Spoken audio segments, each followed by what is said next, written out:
morning and welcome to Talking Talk Therapy with Ascend Counseling and Wellness. I'm your host, Trevor Thompson. Today we have Meet the Therapist and we have our very own Cami Ashby on. Hi. She is actually one of our teletherapists, so she does everything online. She does do some in-person sessions, but for the most part, just online, right? Mm-hmm. Well, thank you for coming. You're welcome. Appreciate you being here, and we're going to kind of dive in and learn all about you. Oh, boy. So why don't you tell us a little bit about you, like where you got your start, your education or background, or maybe why you got into therapy? Well, I decided to go to SUU, Southern Utah University, and get my bachelor's in psychology with the whole purpose of getting my master's and becoming a therapist, which I swore I would never do. And because there was such a stigma. Yeah. Back in the 80s. And so I said, well, I want to help people. I just won't be a therapist. But I found that when I went to my own therapy, I started feeling like I had a safe place to discover who I was. Yeah. And that it gave me a place to kind of dissect things I'd been through and understand who I was. And the more I did that, the more I liked who I saw, which was contrary to what I had lived with. And so I wanted to give that gift to other people. Because if I could like myself, then I'm sure other people could too. Yeah. And I wanted to provide a safe place for them to do that. That's awesome. And then I got my master's at the University of Phoenix in Sacramento. Oh, wow. That's awesome. So how long have you been practicing? 2018. Okay. That's awesome. So we talk about that a lot too. It seems like there's, the stigma and not wanting to come to therapy because it's right. Vulnerable, it's scary, but really it's kind of like for a certain demographic of people.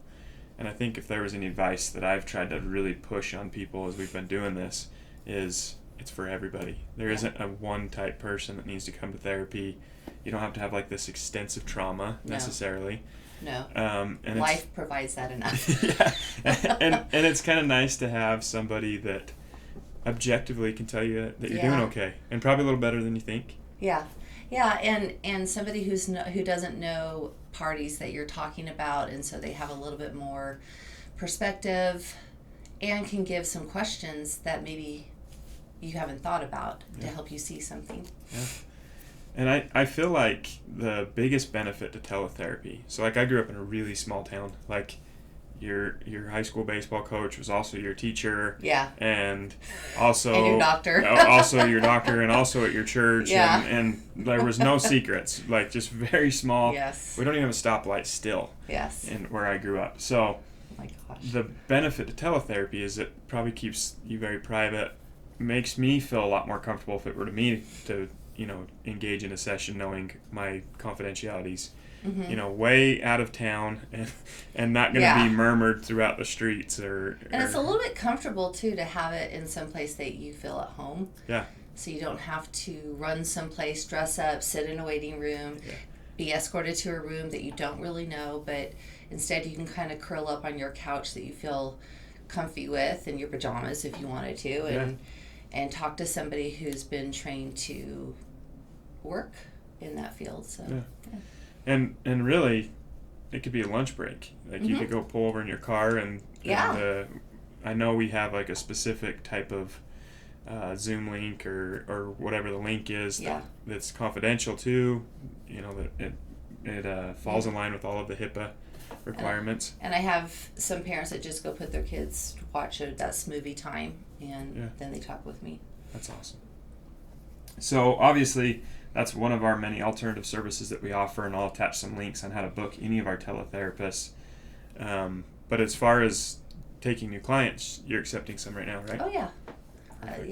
I love working with any demographic. I have a lot of experience with addiction, domestic violence, any type of abuse, different eating disorders, and also with people that have cognitive impairment.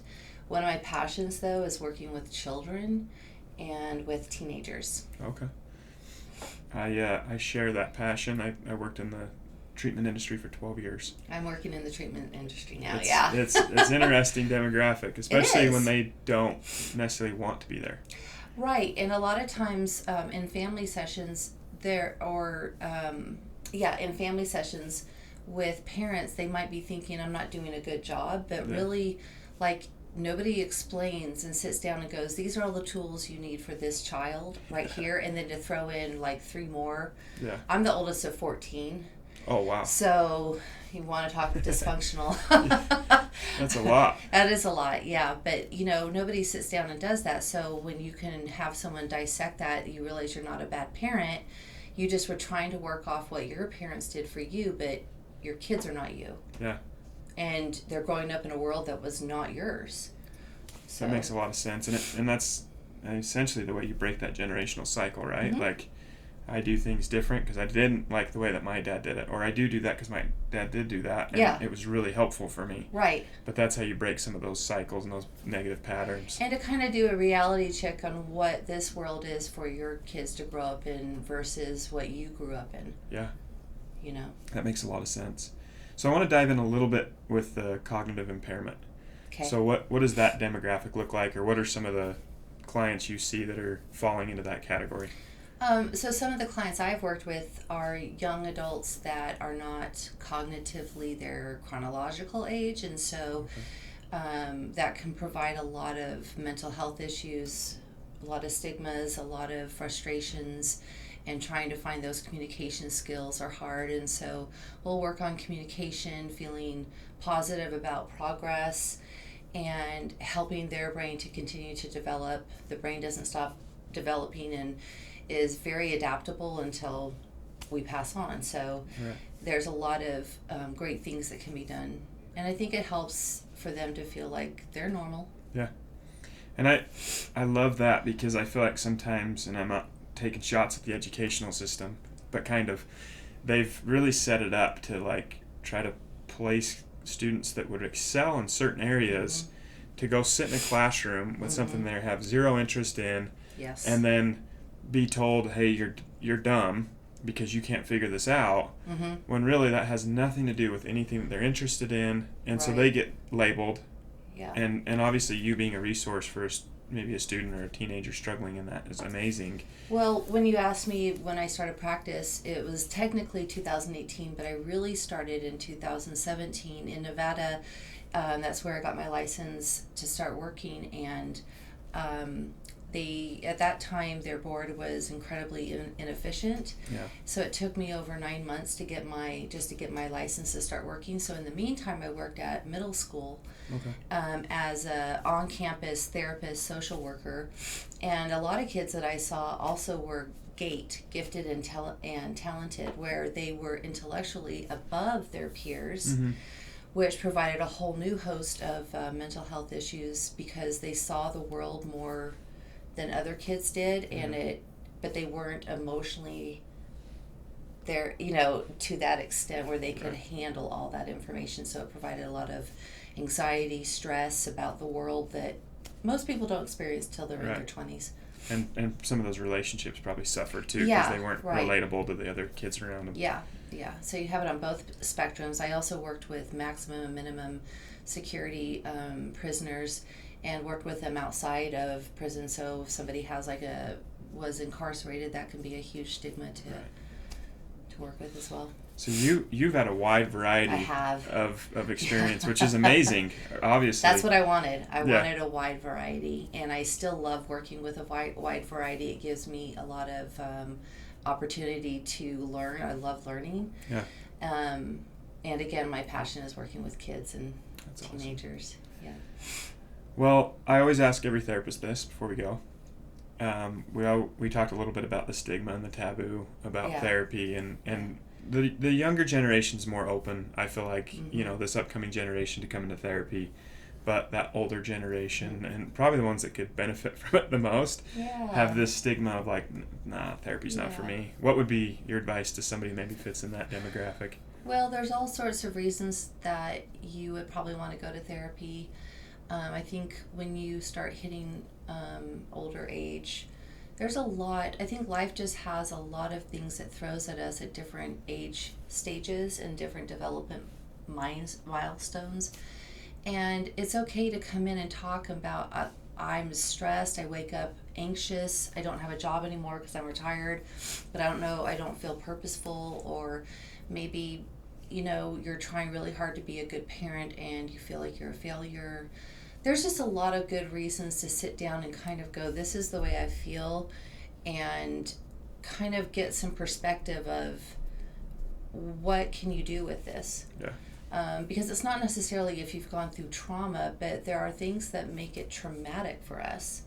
Divorce might not be traumatic to one person, but it is for somebody else. And so I think just being able to have a safe place to become more self-aware and being able to communicate and unpack what's going on inside just kind of really releases pressure. I do a lot of mindfulness if people are open to that, with breathing techniques. I use that with the prisoners. I use that with the kids with cognitive disabilities. I use it with, so I do breath work and some mindfulness and kind of help us to settle in our body more and just be okay experiencing what we're experiencing. Right. And I loved the part where you said something that's traumatic for somebody might not be for somebody else. Yeah, and exactly. I think what people forget is my emotional response to a situation is my emotional response. And sometimes it's nice to have somebody with the resources, the tools, the experience to go, it's okay that you felt that. Here's how we're going to change the emotional response to that memory or that trigger. And then over time, when you think about it, you're going to have a different response. Right. And become more settled and feel better within yourself. Yeah. And which is a lot of work sometimes. Well, yeah, and also to have a space to kind of let out the emotion that goes with all that you're experiencing. I always tell my clients when they start crying, I'm like, it's okay. If you were throwing up, you wouldn't hold it in, right? You want to get it out, and then you can get better. No, that's kind of a gross way to think of it, but I like that analogy, actually. I like to throw humor in to kind of break it up. No, that's great. Well, appreciate you coming on, introducing yourself. Like I said, guys, if you are interested in teletherapy versus coming in person, I'll attach a link to book any of our teletherapists as well as all of our other alternative services. We really look forward to seeing you guys next week when we do another Meet the Therapist. Thanks so much for listening. See ya.